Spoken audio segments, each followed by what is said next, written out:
पुती दे, नाती दे, पोता दे, मेरे पूरे परिवार को सुखी कर दे और सबका कल्याण कर अंत में मोक्ष दे।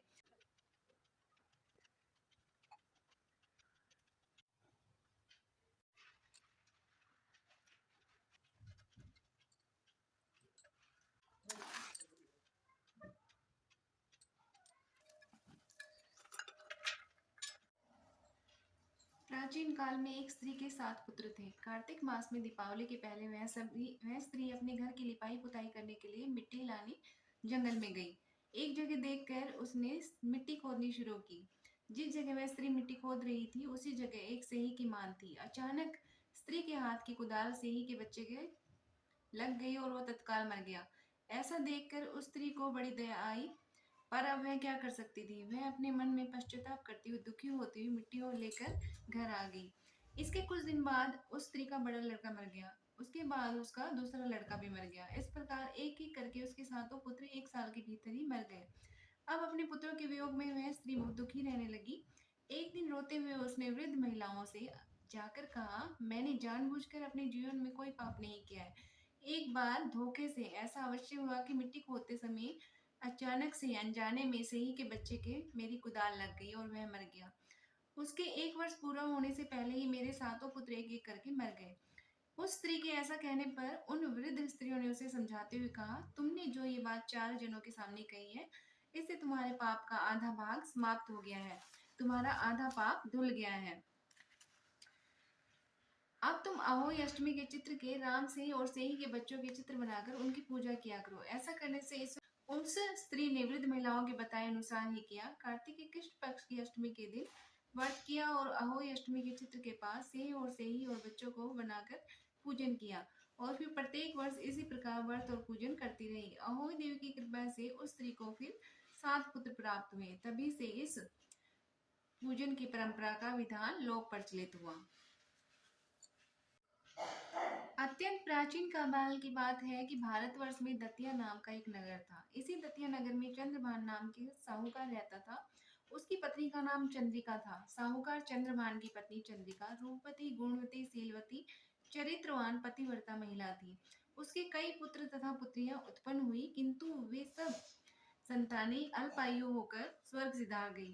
संतानों के इस प्रकार उत्पन्न होकर अल्पायु में मर जाने के कारण दोनों पति पत्नी बहुत दुखी रहते थे। निराश और दुखी पति पत्नी यह सोचा करते थे कि हमारे मर जाने के बाद इस धन संपत्ति और वैभव का कौन अधिकारी होगा। एक दिन दोनों दुखी होकर विचार करने लगे कि यह संपूर्ण धन संपत्ति तथा वैभव त्याग कर जंगल में चलकर निवास किया जाए।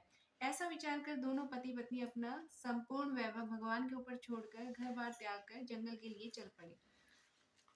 जब वे दोनों चलते चलते थक जाते तो रुक कर विश्राम करने लगते, फिर आगे के लिए बढ़ते। इस प्रकार चलते चलते वो बद्रिक आश्रम के समीप एक शीतल कुंड के पास पहुंचे। शीतल कुंड में के पास पहुंचकर दोनों पति पत्नी ने अन्न जल त्याग कर मरने के लिए बैठने का निर्णय लिया। इस प्रकार अन्न जल छोड़कर बैठे बैठे दोनों पति पत्नी को 7 दिन बीत गए।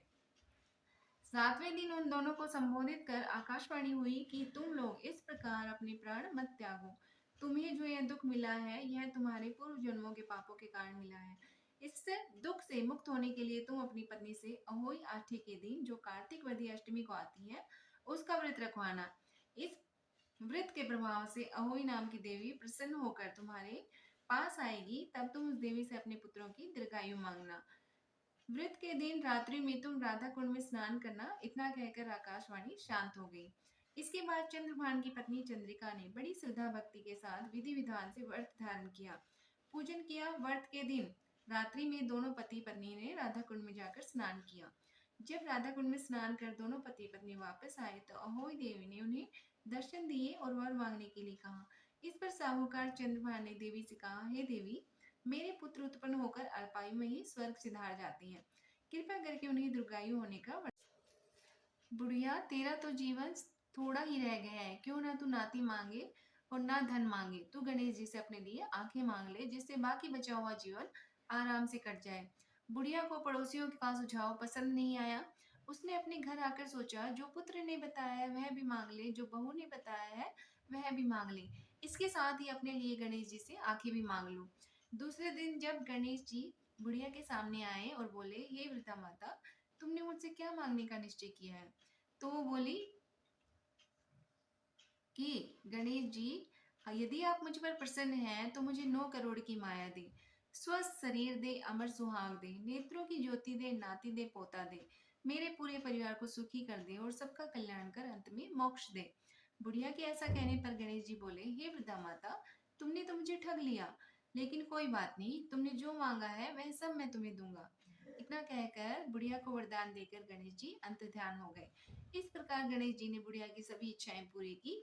उसने जो जो मांगा वो सब गणेश जी ने दिया। हे गणेश जी, जिस प्रकार आपने बुढ़िया के संपूर्ण मनोरथों को सिद्ध किया, उसी प्रकार आप सबकी इच्छाएं पूरी करना और हमें भी सब कुछ देना।